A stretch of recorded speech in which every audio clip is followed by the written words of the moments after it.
സെക്രട്ടേറിയറ്റിൽ വീണ്ടും പാമ്പ്. പൊതുവിതരണ വകുപ്പിന്റെ ഇലക്ട്രിക്കൽ സെക്ഷനിലാണ് ഇന്ന് രാവിലെ പാമ്പിനെ കണ്ടെത്തിയത്. പിന്നാലെ ജലവിഭവ വകുപ്പിലും പാമ്പിനെ കണ്ടെത്തി. ഒരാഴ്ചക്കിടെ ഇത് മൂന്നാം തവണയാണ് സെക്രട്ടേറിയറ്റിൽ പാമ്പിനെ കാണുന്നത്.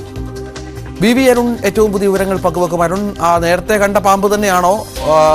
ആ പാമ്പ് തന്നെ വീണ്ടും വീണ്ടും പ്രത്യക്ഷപ്പെടുന്നതാണോ? മറ്റേതെങ്കിലും പുതിയ പാമ്പ് എത്തിയിട്ടുണ്ടോ?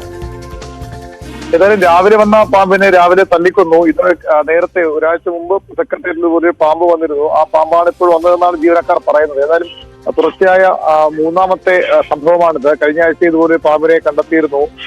ഏതായാലും ഇന്ന് ഈ രണ്ട് പാമ്പുകളെയും തല്ലിക്കൊന്നതെന്നാണ് സെക്രട്ടേറിയറ്റ് ജീവനക്കാർ പറയുന്നത്. സെക്രട്ടേറിയറ്റിന്റെ PRD ബ്ലോക്കിൽ, അതായത് ആസാദ് ഗേറ്റിന്റെ അവിടെ ഒരു വലിയ ആൽമരമുണ്ട്. അതിൽ നിറയെ പാമ്പുകളുണ്ട്. നേരത്തെ പണ്ടും ആ സമയത്ത് ഈ പാമ്പുകൾ ഒരുപാട് അവിടെ കണ്ടിരുന്നത്. അടുത്തിടെ അധികം കാണാറില്ലായിരുന്നു. അങ്ങനെ പാമ്പ് ആൽമരത്തിൽ നിന്ന് ഇറങ്ങിയതാകാം എന്നൊരു നിഗമനമാണ് ജീവനക്കാർ പറയുന്നത്. ഏതായാലും തുടർച്ചയായ ദിവസങ്ങളിൽ സെക്രട്ടറി പാമ്പിനെ കാണുന്നത് ആ ഒരു ആശങ്ക ജീവനക്കാർക്ക് ഉണ്ടാക്കിയിട്ടുണ്ട്. നമുക്കറിയാം, പഴയ കെട്ടിടമാണ്.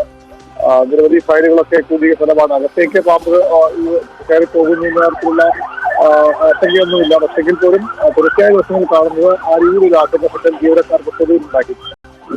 ഏതായാലും സെക്രട്ടേറിയറ്റിൽ വീണ്ടും പാമ്പ് എന്നുള്ളതാണ് ഏറ്റവും പ്രധാനപ്പെട്ട കാര്യം. ജീവനക്കാർ ചെറിയ പരിഭ്രാന്തിയൊക്കെ ഉണ്ടായി. മൂന്നാം തവണയാണ് സെക്രട്ടേറിയറ്റിനുള്ളിൽ ഇത്തരത്തിൽ പാമ്പ് പ്രത്യക്ഷപ്പെടുന്നത്.